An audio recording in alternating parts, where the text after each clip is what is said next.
Hi, I'm Michelle from Michelle's Romantic Tangle, and I'm going to show you how I made needle minders with some stickers I found at the Dollar Tree. Needle minders are magnetic stitching accessories that provide you with a safe and secure place to rest your needle while you are changing threads or taking a break from your stitching. They're a lot more practical than holding your needle between your lips or jamming it into the couch cushion and hoping you remember where you put it.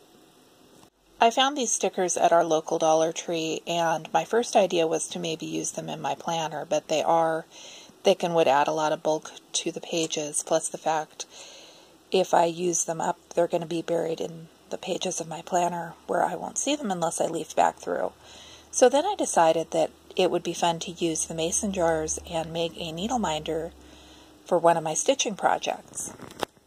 What you'll need for this project are some stickers of your choice, some sturdy foam board, E6000 glue, neodymium craft magnets, and an X-Acto knife. I knew that I wanted to reinforce them with something to make them a little more durable, so I found a piece of foam board that was part of the packaging of a Christmas present.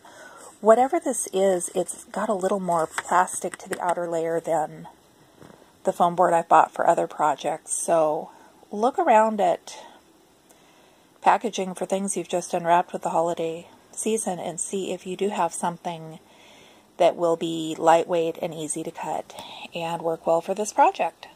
I didn't realize until I took the stickers out of the packaging that they are transparent. These are neater than I thought they were. So when you're picking something to use to back it and give it more strength, do consider what the color is and how that will affect the sticker once it's behind there. I stuck my sticker directly onto the foam board.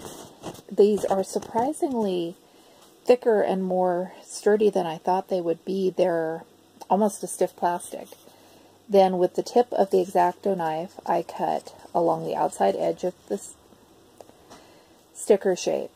It took many passes because I was going in shallow cuts to get through the thick material.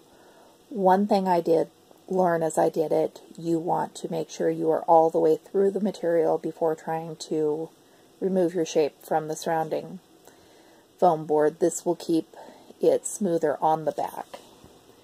Once I did get all the way around and get my shape, I went through and just kind of cleaned up the edges with the X-Acto knife the best I could. These aren't perfect, but I'm not making them to sell them. I'm not making them for someone else. For my purposes to put on my project, I'm happy with them. The last step is to use your E6000 glue to glue a magnet to the back of your needle minder.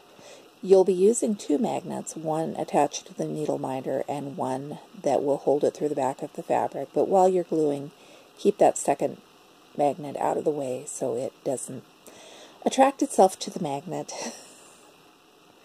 Also, if you're making more than one of these, make sure you have several inches of space between them because they will pull each other across their work surface, and there's a reason there's no video of me gluing the magnets on. Thanks for watching. I hope this video provided you with some inspiration for making needle minders of your own. If you've made things that weren't intended to be needle minders into your own needle minders, leave a comment. I'd like to hear what you've done. I'm finding myself more and more looking for things I could glue magnets back of so that I can look at the pretty things on my stitching. I'll be back in a couple of days with another floss tube video. I hope to see you then.